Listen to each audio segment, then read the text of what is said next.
आपने कभी आसमान की ओर देखकर ये सोचा है कि ये तारे, ये आकाशगंगा आखिर आए कहां से? क्या ब्रह्मांड हमेशा से था या किसी एक क्षण में इसकी शुरुआत हुई? आज हम एक ऐसी यात्रा पर चलेंगे जहां से हमारी पूरी कहानी शुरू हुई, यूनिवर्स का जन्म। क्या ब्रह्मांड हमेशा से था? क्या आसमान में फैले ये तारे, ये गैलेक्सियां हमेशा से ऐसे ही मौजूद थे? हजारों सालों तक इंसान यही सोचता रहा। प्राचीन सभ्यताओं के अपने अपने उत्तर थे। कहीं कहा गया देवताओं ने इसे बनाया, तो कहीं माना गया धरती और आकाश अनंत है, जिनकी कोई शुरुआत और कोई अंत नहीं। लेकिन विज्ञान ने धीरे धीरे एक अलग कहानी बताई। 20वीं सदी की शुरुआत तक वैज्ञानिकों का मानना था कि ब्रह्मांड स्थिर है, न फैलता है न सिमटता है। खगोल शास्त्री आइंस्टीन अपने जनरल रिलेटिविटी के समीकरणों में ब्रह्मांड को स्थिर दिखाने के लिए एक खास पद जोड़ दिया था, जिसे कहते हैं कॉस्मोलॉजिकल कांस्टेंट। लेकिन फिर 1920 के दशक में एडविन हबल नाम के खगोल शास्त्री ने कुछ ऐसा खोजा जिसने सबको चौंका दिया। उसने दूर की गैलेक्सियों का अध्ययन किया और पाया वे सब हमसे दूर जा रही हैं, और जितनी दूर गैलेक्सी होती है उतनी ही तेजी से दूर जा रही है। यानी ब्रह्मांड स्थिर नहीं है, ये लगातार फैल रहा है। अब अगर आज यह फैल रहा है तो सोचिए अतीत में यह कैसा रहा होगा। जरूर कभी यह सब कुछ बेहद छोटा रहा होगा, इतना छोटा कि पूरी की पूरी गैलेक्सियां, तारे, पदार्थ और ऊर्जा एक ही बिंदु में समाई हुई थी। उस बिंदु को हम कहते हैं सिंगुलैरिटी, और यहीं से जन्म हुआ उस घटना का जिसे हम कहते हैं द बिग बैंग। लेकिन ध्यान रहे, बैंग यानी कोई विस्फोट नहीं। यह एक क्षण था जब ला में अंतरिक्ष और ऊर्जा मल का जन्म हुआ। उससे पहले समय भी नहीं था, स्पेस भी नहीं था, और फिर अचानक वह बिंदु फैलना शुरू हुआ और फैलता ही चला गया। आज हम जानते हैं यह घटना करीब 13.8 अरब साल पहले हुई थी, और उसी पल से हमारी कहानी शुरू हुई, ब्रह्मांड की कहानी। बिग बैंग के उस पहले क्षण में सब कुछ हमारी कल्पना से परे था। ब्रह्मांड का आकार बहुत ही छोटा था, लेकिन उसका तापमान और ऊर्जा असीमित। उस समय तापमान था अरबों खरबों डिग्री, इतना ज्यादा कि कोई भी परमाणु, कोई भी ठोस वस्तु, यहां तक कि प्रकाश तक स्थिर नहीं रह सकता था। सिर्फ ऊर्जा ही ऊर्जा थी। पहले 10 लाखवें हिस्से सेकंडान में ही इस ऊर्जा से सबसे बुनियादी कण पैदा हुए, इलेक्ट्रॉन, प्रोटॉन और न्यूट्रॉन। यही वे कण थे जो आगे चलकर हर चीज की नींव बने। पहले 1 सेकंड के भीतर ही 3 बड़ी ताकतें अलग अलग हो गईं, गुरुत्वाकर्षण, विद्युत चुंबकत्व और नाभिकीय बल। यानी ब्रह्मांड का नियम कानून बनना शुरू हो चुका था। कुछ ही देर बाद जब तापमान थोड़ा गिरा तो प्रोटॉन और न्यूट्रॉन आपस में जुड़ने लगे। इनसे बने हाइड्रोजन और हीलियम के पहले नाभिक। सोचिए, आज हम जिस हवा में सांस लेते हैं, जिस पानी को पीते हैं, उसमें मौजूद हाइड्रोजन वही हाइड्रोजन है जो उस पहले सेकंड के बाद बना था। यानी हम सब उस शुरुआती क्षण की सीधी गूंज हैं। लेकिन कहानी यही खत्म नहीं होती।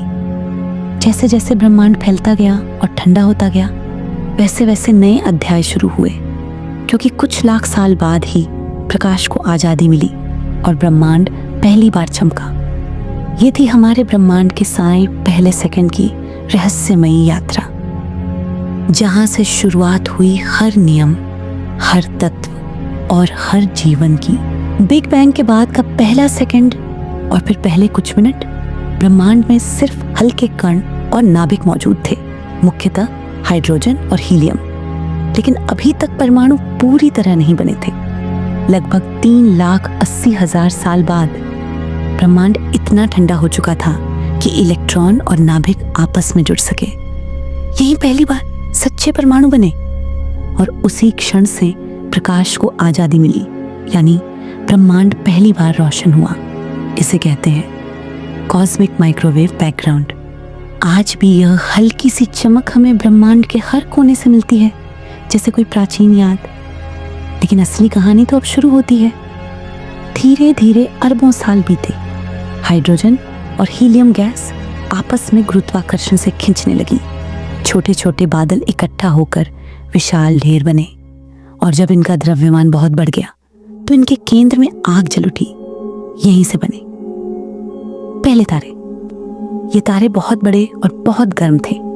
ये तारे अपने दिल में हाइड्रोजन को जलाकर हीलियम बना रहे थे, लेकिन सिर्फ हीलियम ही नहीं, इनकी गहराइयों में बनने लगे कार्बन, ऑक्सीजन, नाइट्रोजन और यहाँ तक कि लोहे जैसे भारी तत्व।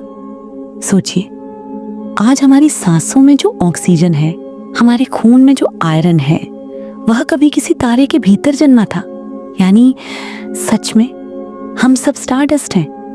फिर जब ये विशाल तारे अपना ईंधन खत्म कर देते तो ये विस्फोट के साथ फट जाते, जिसे कहते हैं सुपरनोवा। इन सुपरनोवा ने ब्रह्मांड में भारी तत्व बिखेर दिए और यही तत्व बाद में नए तारे, नए ग्रह और जीवन की नींव बने। धीरे धीरे करोड़ों तारों ने मिलकर गैलेक्सियां में बनाई। इन गैलेक्सियों में अरबों खरबों तारे थे और ऐसी ही एक गैलेक्सी थी मिल्की वे, हमारी आकाशगंगा। यानी तारों और गैलेक्सियों का जन्म ही था जिसने ब्रह्मांड को वैसा बनाया जैसा हम आज देखते हैं, चमकदार, जादुई और अनगिनत रहस्यों से भरा हुआ। अरबों साल बीत चुके थे। तारे पैदा हो रहे थे, चमक रहे थे और मर भी रहे थे। उनके विस्फोटों से फैले भारी तत्व पूरे ब्रह्मांड में बिखर गए थे। यही तत्व आगे चलकर हमारे सौर मंडल और पृथ्वी की नींव बने। करीब 4.5 अरब साल पहले हमारी मिल्की वे गैलेक्सी कॉइन के एक कोने में गैस और धूल का एक विशाल बादल घूम रहा था। गुरुत्वाकर्षण ने इस बादल को सिकोड़ना शुरू किया। धीरे धीरे यह बीच में सिमट कर और गर्म होकर चमक उठा। यही था हमारे सूरजन का जन्म। लेकिन कहानी यहीं खत्म नहीं हुई। सूरज के चारों ओर बची हुई गैस और धूल आपस में टकराने लगी। छोटे छोटे टुकड़े आपस में जुड़कर बड़े पिंड बने। धीरे धीरे ये पिंड ग्रह बन गए। बुध, शुक्र, पृथ्वी, मंगल और बाकी सभी। इन्हीं में से एक था हमारी पृथ्वी। शुरुआत में यह सिर्फ जलते हुए पत्थरों का एक गोला थी जहां हर जगह ज्वालामुखी और आग थी। लेकिन समय के साथ साथ इस पर ठंडी परत जमने लगी, वायुमंडल बना और उल्का पिंडों के साथ आया पानी। यहीं से शुरू हुई जीवन की पहली नींव। सोचिए, हमारी सांसों में जो ऑक्सीजन है, हमारे शरीर में जो कार्बन है, वह पहले सूरज के भीतर बना था, फिर किसी सुपरनोवा से निकला और अरबों साल बाद हमारी पृथ्वी तक पहुंचा। यानी सच में हम सब सिर्फ पृथ्वी के नहीं बल्कि पूरे ब्रह्मांड के बच्चे हैं। हमारी कहानी तारों की गहराइयों से शुरू होकर आज यहां तक पहुंची है जहां हम खड़े होकर यह सब सोच पा रहे हैं। तो यह थी हमारी ब्रह्मांड की कहानी, एक छोटे से बिंदु से शुरू होकर अरबों तारों और गैलेक्सियों तक फैली हुई एक यात्रा जिसमें पैदा हुआ प्रकाश, तारे, गैलेक्सियां, ग्रह और अंततः हम। लेकिन कहानी अभी पूरी नहीं हुई है। आज भी ब्रह्मांड फैल रहा है, नई गैलेक्सियां बन रही हैं, नए तारे जन्म ले रहे हैं और पुराने बुझ रहे हैं। हर पल ब्रह्मांड अपनी अगली पंक्ति लिख रहा है और हम इंसान इस महान गाथा के दर्शक ही नहीं बल्कि उसका हिस्सा है। हमारी हर धड़कन, हर सांस उसी ब्रह्मांड की गूंज है जो 13.8 अरब साल पहले शुरू हुआ था। तो अगली बार जब आप रात के आकाश की ओर देखें, याद रखिए वो तारे सिर्फ दूर चमकती रोशनी नहीं है, वे हमारी जड़ें हैं, हमारी कहानी है। क्योंकि ब्रह्मांड सिर्फ बाहर नहीं है, ब्रह्मांड हमारे भीतर भी है।